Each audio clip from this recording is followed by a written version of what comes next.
Good morning dear student. आज मैं इस वीडियो के माध्यम से आपको आपके सिलेबस की तरफ ले चलते हैं। इसमें डेमोग्राफी जो पेपर आपको पढ़ना है, इसमें सबसे पहले डेमोग्राफी का मतलब क्या है, जिसे आप जनांकिकी कह रहे हैं। ये ग्रीक भाषा की दो वर्ड डेमो और ग्राफी से मिलकर के बना हुआ है। डेमो का अर्थ जनता से लगाया जाता है, जबकि ग्राफी का अर्थ लिखने से लगाया जाता है। इसलिए डेमोग्राफी का मतलब हुआ जनता के विषय में लिखना, विषय में लिखना। इसकी चर्चा इस वर्ड को उठाने का जो श्रेय है, कॉइन करने का जो श्रेय है, वो 1855 में बेल्जियन के एक स्कॉलर आसिले गुलार्ड को दिया जाता है। इन्होंने इस टर्म को सबसे पहले कॉइन किया था या स्टार्ट किया था, इस शब्द का उल्लेख किया था, ऐसे कह सकते हैं। डेमोग्राफी को डिफाइन करते हुए कहा जाता है कि demography is the empirical, statistical and mathematical study of human population, यानी मानव जनसंख्या का आनुभविक, सांख्यिकी एवं गणितीय अध्ययन ही जनांकिकी कहलाता है। अब अगर हम डेमोग्राफिक प्रोसेसेस को देखें, जनांकिकीय प्रक्रियाओं को देखें, तो 5 तरीके की जनांकिकीय प्रक्रियाएं हैं, जिसमें पहला है फर्टिलिटी, प्रजननशीलता, मार्टिलिटी, मरणशीलता, मैरिज, विवाह, माइग्रेशन, प्रवास एंड सोशल मोबिलिटी यानी सामाजिक गतिशीलता, उसे हम सामाजिक दशा के भी नाम से जानते हैं। अब अगर हम इसके सिलेबस की तरफ आए, तो आपका जो सिलेबस है वो 5 यूनिट में डिवाइड किया गया है।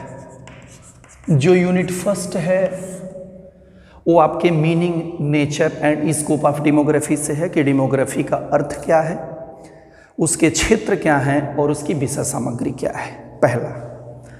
दूसरा है meaning, nature and scope of demography, पहला है। जो दूसरी यूनिट है वो है आपकी थियरीज ऑफ पॉपुलेशन की, जनसंख्या के सिद्धांत की। तो जो जनसंख्या के सिद्धांत हैं वो कई सारे सिद्धांत हैं। पहला एक तो माल्थस का है, माल्थस का सिद्धांत, माल्थुजियन थियरी पहला। दूसरा सिद्धांत है ऑप्टिमम थियरी। तीसरा सिद्धांत है logistic curve theory and fertility function theory. चौथा सिद्धांत है लिबनस्टाइन की थियरी। पांचवा सिद्धांत है डेमोग्राफिक थियरी।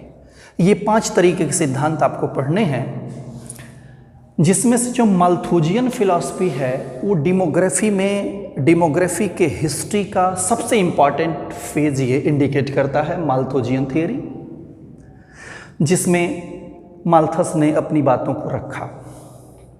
इसकी और चर्चा हम थोड़ा आगे करेंगे। दूसरा है ऑप्टिमम थियरी। डाल्टन ने इस थियरी को बहुत अच्छे से डिफाइन किया और बताया कि किस तरीके से ऑप्टिमम थियरी ये बताती है कि जनसंख्या का वो कौन सा लेवल होना चाहिए जिस पर कोई देश अपने बेहतर विकास को कर सकता है। तीसरा है logistic curve theory and fertility function theory. इसको कहते हैं बायोलॉजिकल थियरी। बायोलॉजिकल थियरी इसलिए कहते हैं क्योंकि ये लोग मानते हैं कि किसी भी देश के जनसंख्या के निर्धारण में बायोलॉजिकल फैक्टर ज़्यादा इम्पॉर्टेंट हैं, इसलिए बायोलॉजिकल थियरीज को कहा जाता है। क्यों? क्योंकि बायोलॉजिकल फैक्टर रिस्पॉन्सिबल मानते हैं ये लोग। चौथा, लेबेनस्टाइन की थियरी। लेबेनस्टाइन ये मानते हैं कि किसी भी देश की जनसंख्या के बढ़ने में सोशियो इकोनॉमिक फैक्टर जिम्मेदार है, सामाजिक आर्थिक तत्व जिम्मेदार हैं, इसीलिए लेबेनस्टाइन ने इसको सोशियो इकोनॉमिक थियरी भी कहा है। और last, demographic theory. Demographic theory के फादर फ्रैंक नोटेस्टाइन को माना जाता है। नोटेस्टाइन ये कहते हैं कि किसी भी देश की जनसंख्या को कुछ निश्चित चरणों से होकर गुजरना पड़ता है जो उस देश के दिशा और दशा को तय करते हैं। उन्होंने अपने थियरी के माध्यम से सारी बातों को स्पष्ट किया है, जिसकी चर्चा हम थियरी को पढ़ाते समय करेंगे। जो आपका यूनिट थर्ड है, यूनिट थर्ड तीसरा,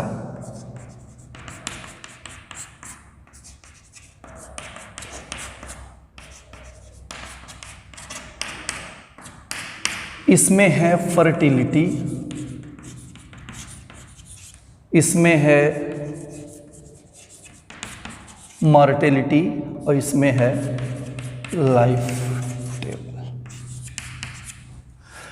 यानी कि यूनिट थर्ड में हमको ये देखना है प्रजननशीलता किसे कहते हैं, प्रजननशीलता के कौन कौन से निर्धारक तत्व हैं और उस प्रजननशीलता के कंपोनेंट कौन कौन से हैं कि किस तरीके से हम प्रजननशीलता को निकालते हैं। थोड़ा मैथमेटिकल कैलकुलेशन भी इसमें आपको मिलेगा।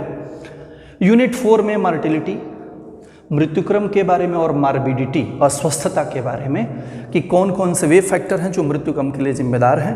और लास्ट यूनिट है आपका लाइफ टेबल, जिसको हम जीवन सारिणी कहते हैं कि किस तरीके से किसी देश की औसत प्रत्याशा को निकाला जाता है, यानी उस देश के लोग अधिकतम कितने आयु तक जीवित रह सकते हैं। इसकी चर्चा आपके 5वें यूनिट में की गई है। जैसा कि मैंने आपको बताया कि किस किस तरीके जो भी इकोनॉमिक्स हम देखते हैं उसका एक ही पर्पज हमको दिखाई देता है एज ए स्टूडेंट कि विकास कैसे हो, विकास कैसे हो, आर्थिक विकास कैसे हो, लोगों का विकास कैसे हो। तो ये एक सेंट्रल पर्पज है किसी भी इकोनॉमिक्स का, चाहे वो आप इकोनॉमिक्स जो भी देखें, पर्पज आपको दिखाई देगा कि आप अपने देश का या अपने लोगों के भलाई के बारे में कौन कौन से वे उपाय अपनाते हैं जिनसे उनको आप बेहतर से बेहतर पोजीशन दिला सकें समाज में और उनको खुद को।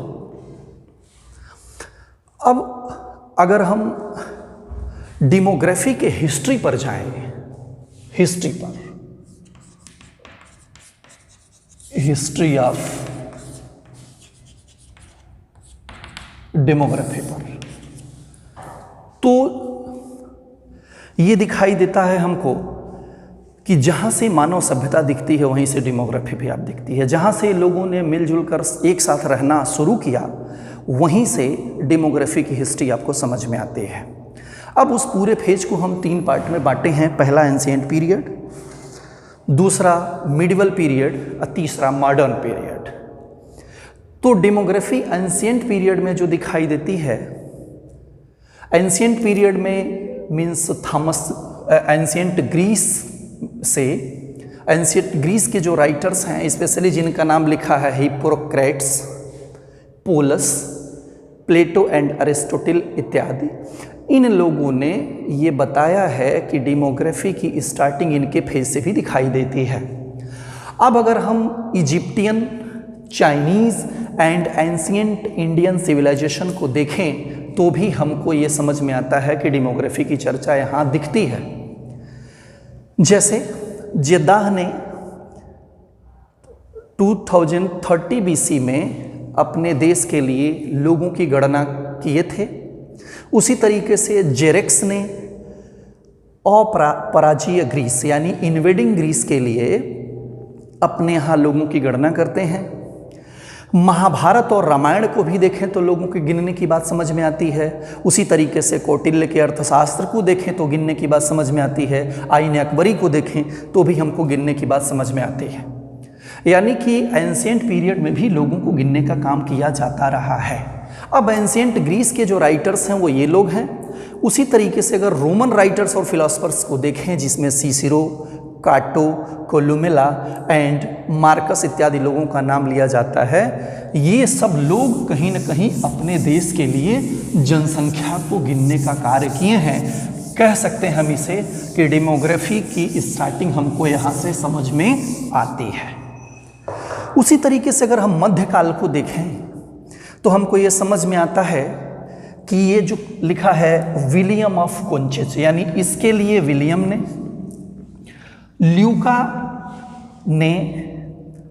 ल्यूका के बार्थोलोम्यू, एक नाम है बार्थोलोम्यू, यानी ये जगह का नाम है और ये उनसे संबंधित काम करने वाले लोगों का नाम है। उसी तरीके से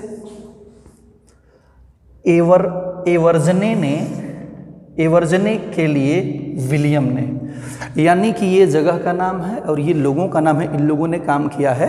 ठीक उसी प्रकार से अगर हम मुस्लिम सोशियोलॉजिस्ट को देखें जिसमें हम खाल्दुन का नाम लेते हैं, तो इन लोगों की बातें समझ में आती हैं कि इन लोगों ने डेमोग्राफी के लिए भी अपना अलग तरीके का कंट्रीब्यूशन दिया है, यानी वहाँ से हम इनके स्टार्टिंग को देख सकते हैं।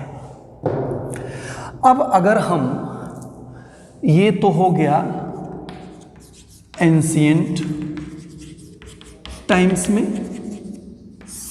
उसी तरीके से हम मॉडर्न टाइम्स में देखें तो हमको ये समझ में आता है कि इसकी शुरुआत जॉन ग्रांट से समझ में आती है। जॉन ग्रांट से इनकी शुरुआत आपको डेमोग्राफी की समझ में आती है, जिन्होंने डेमोग्राफी की एक साइंटिफिक व्याख्या की है। उन्होंने अपनी जो किताब लिखी, उस किताब का टाइटल है natural and political observations made upon the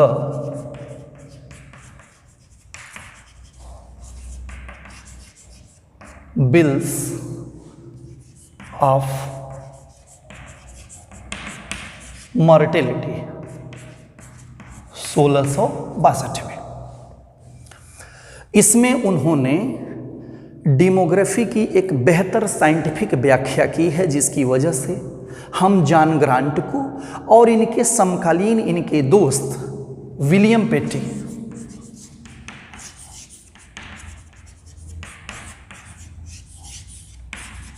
demography का फाउंडिंग फादर कहते हैं। यानी फाउंडिंग फादर में दो मुख्य नाम, जॉन ग्रांट और विलियम पेटी।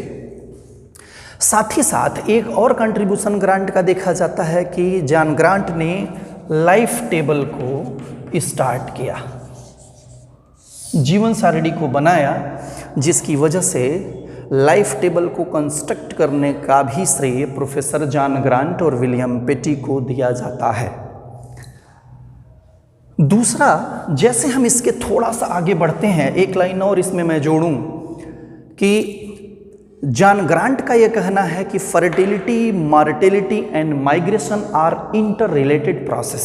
वे एक दूसरे से अंतर संबंधित हैं और इनके आपसी संबंध का ही हम विश्लेषण करते हैं डेमोग्राफी के अंतर्गत, ऐसा जॉन ग्रांट का मानना था। उसी तरीके से अगर हम इसमें थोड़ा और आगे बढ़ें तो एक चीज़ मैं अभी वहाँ थोड़ा सा जिक्र नहीं किया था, विलियम पेटी की जो कृति है, विलियम पेटी की जो किताब है पॉलिटिकल एरिथमेटिक, इसमें भी उन्होंने पॉलिटिकल एरिथमेटिक को ऐसे लिख सकते हैं, पॉलिटिकल एरिथमेटिक को लिखा था उन्होंने 1690 में, विलियम पेटी ने। उसी तरीके से हम थोड़ा और आगे बढ़ें तो हमको एक नाम एडमंड हाले का समझ में आता है। एडमंड हाले का, जिन्होंने 1693 में फर्स्ट एम्पिरिकल लाइफ टेबल को कंस्ट्रक्ट किया।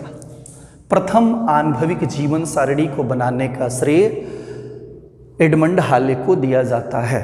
जो एक एस्ट्रोनॉमर थे। ठीक उसी तरीके से एक नाम और आता है रिचर्ड प्राइस का। रिचर्ड प्राइस का, इन्होंने रिचर्ड प्राइस ने स्वीडन के लिए एक लाइफ टेबल को कंस्ट्रक्ट किया। उसी तरीके से एक और नाम आता है सस्मिल्च का, SUMMILCH।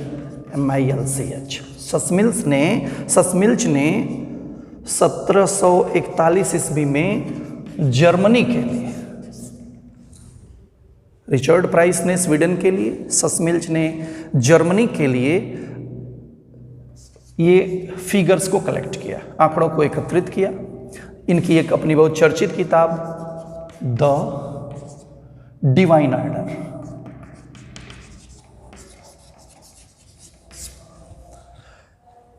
आप धीरे धीरे देखें तो जहां पॉलिटिकल एरिथमेटिक लिखा 1690 में, जॉन ग्रांट ने लिखा अपनी किताब को 1662 में, एडमंड हाले ने 1693 में, रिचर्ड प्राइस ने स्वीडन के लिए और सस्मिल्च ने जर्मनी इत्यादि के लिए लाइफ टेबल का कंस्ट्रक्शन किया और ये देखा कि किस किस तरीके से डेमोग्राफी को लेकर के इन लोगों ने अपनी सोच को रखा और ये बताया कि किस तरीके से डेमोग्राफी का धीरे धीरे क्रमशः क्रमवार विकास होता चला गया। अब अगर हम इस पूरी सीरीज के कंक्लूजन को देखें तो हमको ये समझ में आता है कि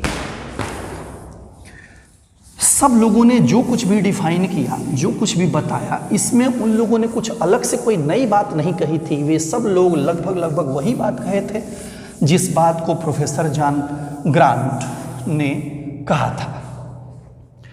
और ये वही दौर था जब एक्चुअरीज और डेमोग्राफर्स दोनों के बीच में संबंधों को देखा गया। अब अगर हम इसके बाद फेजेज पर चलें, फेजेज ऑफ डेमोग्राफी, डेमोग्राफी के काल, चरण।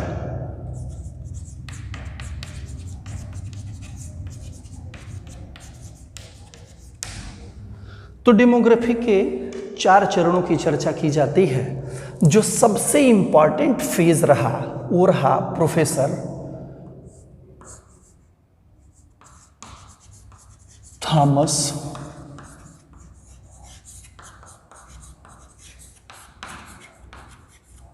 रॉबर्ट माल्थस का। जो पहला फेज रहा, और पहले फेज का इसको हम कभी कभी फर्स्ट फेज,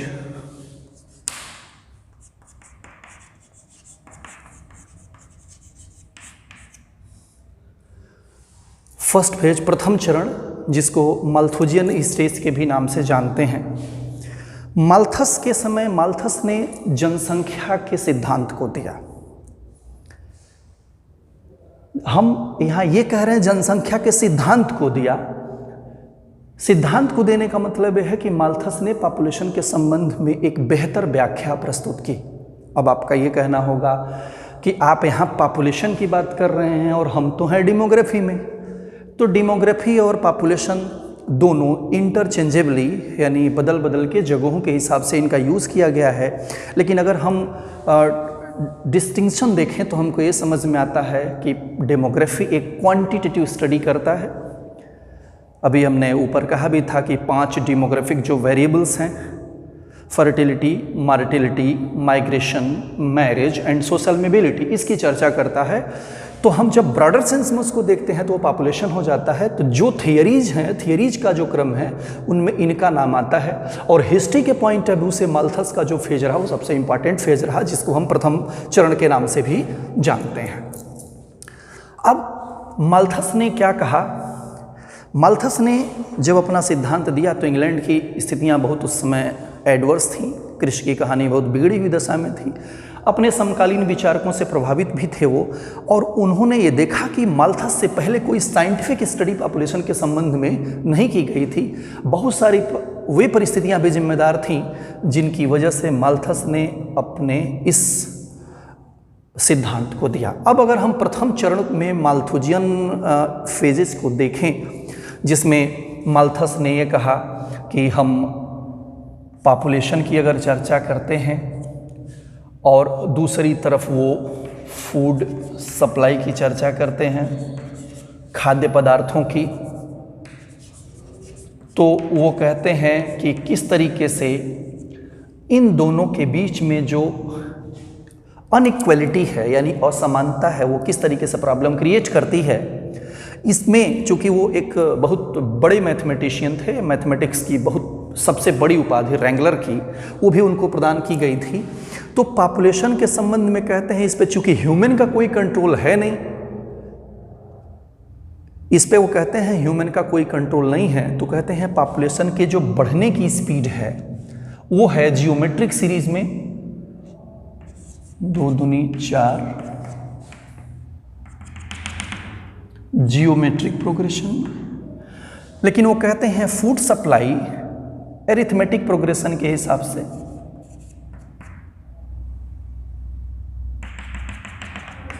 बढ़ती है। वजह क्या है? तो कह सकते हैं आप थोड़ा और बेहतर तरीके से अगर आप सोचें एक इकोनॉमिस्ट के तरीके से, या आप अपने थियोरेटिकल पॉइंट ऑफ व्यू को ध्यान से देखें, तो आपको समझ में आता है कि इसमें लॉ ऑफ डिमिनिशिंग रिटर्न्स की पहले ही जिक्र हमने कर दिया है कि घटते हुए प्रतिफल का नियम जिम्मेदार है। शायद ये वजह थी कि उन्होंने ऐसा सोचा होगा, ये मैं सोचता हूँ ऐसा, इसकी लॉजिकल कहीं इंटरप्रिटेशन हमको समझ में बहुत नहीं आती है। तो फूड सप्लाई को उन्होंने कहा कि वो धीरे धीरे बढ़ता है, तो कहते हैं कि अगर हम इस पर कोई प्रतिबंध न लगाएं तो थोड़े ही समय के बाद जो पॉपुलेशन है वो हमारी क्या करेगी, इन फूड सप्लाई को जल्दी से ही कंज्यूम कर जाएगी और हमारे पास कुछ बचेगा नहीं। तो कहते हैं कि इनके ऊपर जो प्रतिबंध हैं, यानी कि जो इनके रेस्ट्रेंट हैं, प्रतिबंध हैं, वो कहते हैं कि हमारे पास एक ही तरीका है संयम का, नैतिक संयम जिसको कहते हैं मॉरल रेस्ट्रेंट, नैतिक संयम केवल ही एक तरीका हमारे पास है जिनके माध्यम से हम इस जनसंख्या को नियंत्रित कर सकते हैं, वरना ये जनसंख्या थोड़े ही समय में फूड सप्लाई को कंज्यूम कर जाएगी और हमारे पास कुछ बचेगा नहीं। अब वो कहते हैं कि इस जनसंख्या को कैसे नियंत्रित करेंगे आप, तो वो कहते हैं कि नियंत्रण के 2 तरीके हैं। पहला तो तरीका ये है कि आप उसे खुद नियंत्रित करें, दूसरा तरीका है उसे प्रकृति नियंत्रित करें। तो कहते हैं प्रकृति के जो दंड होते हैं वो बड़े भयावह होते हैं, बाढ़, भूकंप, सूखा, ये सारी चीज़ें जिससे मनुष्य को अपार पीड़ा होती है। तो कहते हैं आपके लिए एक ही तरीका है, आप नैतिक संयम का सहारा लें और जनसंख्या को नियंत्रित कर लें। अब माल्थस का ये मानना था कि इसकी पूरी डिटेल चर्चा मैं इसके उस समय करूंगा जब मैं इसके सिद्धांत को आपको पढ़ाऊंगा। ये मूलतः कुछ और नहीं हमने अब तक कहा है, ये अब तक हमने सिद्धांत की ही चर्चा किया है कि वो सिद्धांत किस किस तरीके से दिए गए, किस किस तरीके से अपनी बातों को रखते हैं माल्थस कहते हैं कि पॉवर्टी, जो गरीबी है, इसका कारण क्या है, तो वो कहते हैं पॉपुलेशन और फूड सप्लाई, इसके बीच में अनइक्वलिटी इस पॉवर्टी का कारण है, ऐसा माल्थस मानते हैं। दूसरी तरफ सेम ऐसा ही कंक्लूजन, माल्थस के ही जैसा कंक्लूजन एक नाम आता है चाइनीज हुंगलियांग ची, उसका जो स्पेलिंग है वो थोड़ा डाउट में है, हुंगलियांग ची एक नाम है। उन्होंने भी सेम टाइम पे स्टडी किया पॉपुलेशन के संबंध में, और उन्होंने भी वही बात रखी सबके सामने जो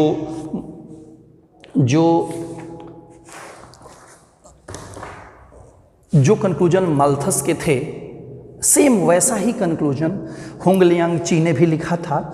हुंगलियांग ची जो चाइनीज एक फिलोसफर थे,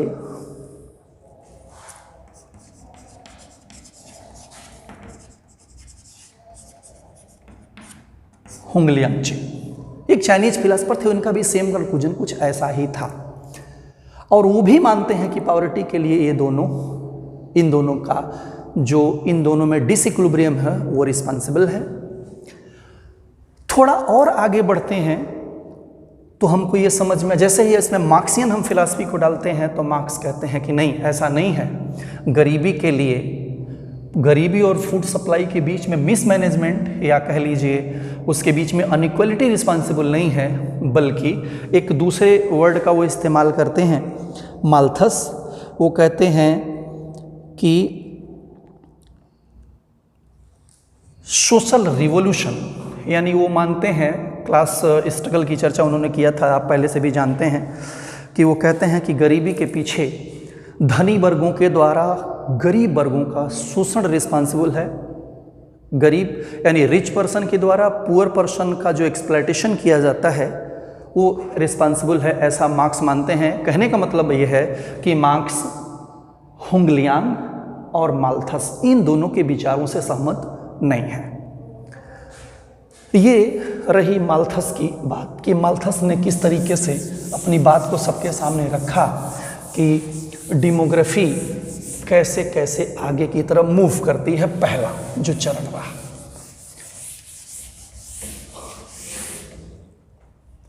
अब रहा आपका सेकेंड फेज।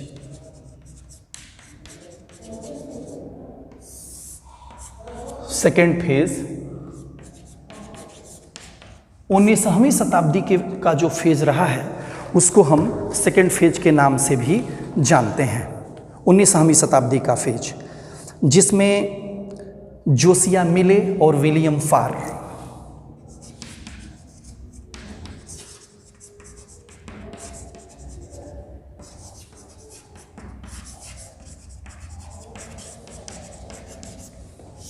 इन दोनों लोगों का नाम लिया जाता है और ऐसा माना जाता है कि ये वह दौर रहा जब विलियम फार ने जनसंख्या की विश्लेषण के आधार पर लाइफ टेबल को कंस्ट्रक्ट किया। इस क्रम के दौरान फर्टिलिटी रेट्स की भी स्टडी की गई और ऐसा माना जाता था कि जनसांख्यिकी को बेसिकली इंटरनेशनल लेवल पर एक्सेप्ट कर लिया गया, साथ ही साथ उसे साइंस का दर्जा दिया गया। साइंस यानी ये वह दौर रहा जब एक्चुअरीज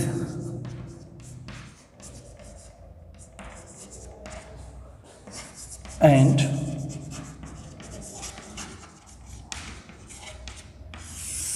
डेमोग्राफी की हम चर्चा करते हैं सेकेंड स्टेज में, एक्चुअरीज की, जिसमें हम ये मानते हैं कि वे लोग, एक्चुअरीज का बेसिकली जो मीनिंग है, एक्चुरियल जो साइंस है वो डेमोग्राफी से बहुत हद तक जुड़ा हुआ है और कुल मिला के मैथमेटिक्स की प्रोबेबिलिटी थियरी का यूज़ हम इसमें बहुत हद तक करते हैं। जो हमारे जो हमारी संस्थाएं हैं जिसमें LIC आती है, लाइफ इंश्योरेंस कॉरपोरेशन, बीमा जो कंपनियां हैं वो बहुत बड़े पैमाने पर इनका यूज़ करती हैं। तमाम सारे रिसर्च के शोध संस्थान भी हैं, जैसे एक संस्थान है Indian chartered accountancy of India Delhi में, तो वो क्या करवाता है, रिसर्च करवाता है पॉपुलेशन को लेकर के। और दिल्ली यूनिवर्सिटी JNU में हम देखें तो एक पूरी ब्रांच ही है डेमोग्राफी की, अलग से उसमें रिसर्च भी होता है। बहुत सारे जो इंटरनेशनल लेवल पर इंस्टीट्यूट हैं, जैसे international institute of population study, उसमें तमाम तरीके के वे नाम आते हैं। जो तमाम बहुत सारे बड़े बड़े रिसर्च इंस्टीट्यूट हैं जो इसमें स्पेशली रिसर्च करवाते हैं। तो इस सेकेंड फेज जो 19वीं शताब्दी का फेज है, इसमें ये दोनों नाम बड़े प्रमुखता से लिए जाते हैं। ये वो दौर रहा जिसमें इन दोनों के बीच संबंधों की चर्चा की गई और इसे साइंस की दर्जा दी गई और इंटरनेशनल लेवल पर इसे एक्सेप्ट भी कर लिया गया। अब आया थर्ड फेज। थर्ड फेज की चर्चा हम आपके नेक्स्ट वीडियो में करेंगे। अब अगर हम इसमें थोड़ा और देखें, थोड़ा इसको समराइज करें, तो हमको ये समझ में आता है कि डेमोग्राफी को कहाँ से स्टार्ट किया गया। आपने देखा कि एंशिएंट पीरियड से हम इसकी स्टार्टिंग मानते हैं, जहाँ से लोगों ने रहना चालू किया। गिनने का काम सभी लोगों ने किया। गिनने के पीछे तमाम सारे उनके लॉजिक्स भी थे। आप जानते हैं कि पहले के समय में लोग विश्व विजेता बनना चाहते थे, लड़ना चाहते थे, राज्यों पर अपना आधिपत्य जमाना चाहते थे, जिससे उनको सैनिकों की आवश्यकता पड़ती थी, सोल्जर्स की। इन सैनिकों के लिए वो अपने यहाँ पॉपुलेशन को न केवल काउंट करके रखते थे, बल्कि उन्हें बढ़ाने के लिए तमाम सारे उपाय भी करते थे। थियरीज ऑफ पॉपुलेशन में जहाँ से आपके कोर्स में है आपकी थियरीज, पहले तो मैं आपको ये बता दूं कि आपके कोर्स में जितनी थियरीज रखी गई हैं उतनी ही थियरीज नहीं है, उसके अलावा भी अलग अलग, जैसे एक एक पार्ट में बताया आपने कि बायोलॉजिकल थियरी अलग है, सोशियो इकोनॉमिक थियरी अलग है, मॉडर्न थियरी अलग है, एंशिएंट थियरी, प्राचीन थियरी जिसको हम माल्थुजियन थियरी कहते हैं वो अलग है। वो उनके में भी अगर आप देखें, जैसे सोशियो इकोनॉमिक थियरी में तो तमाम तरीके की थियरीज हैं, आपके कोर्स में सिर्फ एक है, बाकी और सारे उसके भी एक्सपेंशन हैं। तो लोगों ने सैनिकों की गणना के लिए, सैनिकों को जानने के लिए कितने हमारे यहाँ लोग हैं, अपने यहाँ जनसंख्या को गिन करके रखते थे। और साथ ही साथ बहुत सारे देश, रोम ग्रीस, ये सारे जो अलग अलग जो हमारे प्राचीन सभ्यताओं को दर्शाते हैं, उन लोगों ने अपने यहाँ जनसंख्या को बढ़ाने के संबंध में यानी या जनसंख्या को एक लेवल तक रखने के क्रम में अपने अनेकों तर्क प्रस्तुत किए हैं, जिनकी चर्चा हम थियरीज को पढ़ाते समय आपसे करेंगे। अब आपने कहा कि विलियम पेटी और जॉन ग्रांट, इन दोनों को फाउंडिंग फादर आप कहते हैं। तो पेटी की चर्चा पहले भी की जा चुकी है और ग्रांट की भी चर्चा आपने आज की कि किस तरीके से ग्रांट ने एक साइंटिफिक स्टडी की और डेमोग्राफी को एक बेहतर प्लेस दिलाया। पेटी को आप देखे हैं, आप अपने पहले वीडियो को देखें तो आपको बहुत सारी बातें समझ में आएंगी कि किस तरीके से पेटी का कंट्रीब्यूशन रहा है। और पेटी को आपने मर्केंटाइल सिस्टम में इनका जिक्र किया था और आपने कहा था कि पेटी फाउंडर ऑफ पॉलिटिकल इकोनॉमी भी पेटी को कहा जाता है, कि पेटी राजनीतिक अर्थशास्त्र के फाउंडिंग फादर कहे जाते हैं।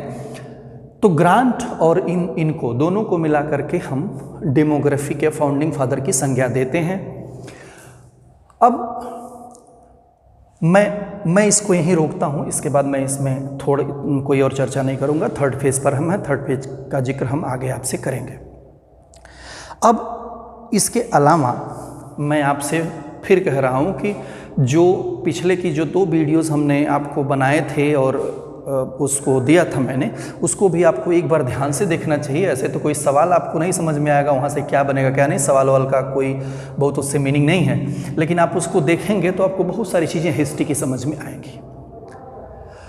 अब अगर हम इसमें राइटर्स की चर्चा करें तो राइटर्स में कई सारे राइटर्स का जिक्र आप ऑलरेडी कर चुके हैं और इसमें हम कुछ नाम और ले रहे हैं, जिसमें एक नाम आता है डोनाल्ड जे बोग का,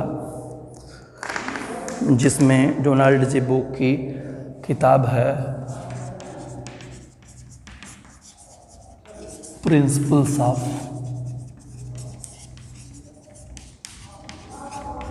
डेमोग्राफी। एक दूसरी है हाउजर एवं डंकन की,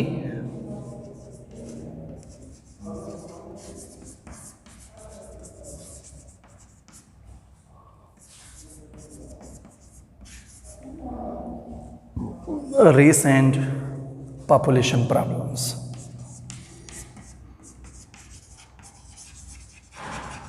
पॉपुलेशन प्रॉब्लम्स की तीसरा नाम आता है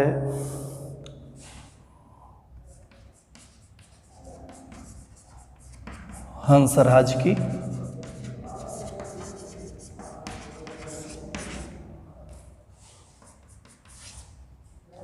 ऊपर के जितने नाम दिए गए हैं वो सब अंग्रेजी वाले हैं, ये 3 तो इंग्लिश के हैं ही, और आपके सिलेबस में जो चर्चा की गई वो भी इंग्लिश की ही किताबें हैं। हिंदी के जो लोग हैं वो अपनी किताबें पुरानी जो भी आपकी आती हैं आप उसमें जो मैं जानता हूँ लिख दे रहा हूँ। हिंदी वाली जो किताबें हैं, एक तो आती है जेपी मिश्र की जनांकिकी नाम से। फिर आती है वीसी सिन्हा की, ये है जनांकिकी के सिद्धांत।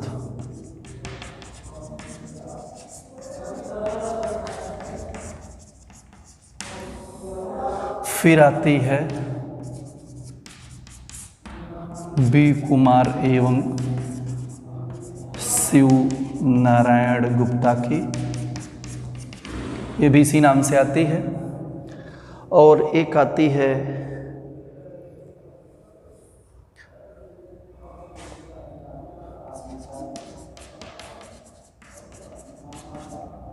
जनांकिकी की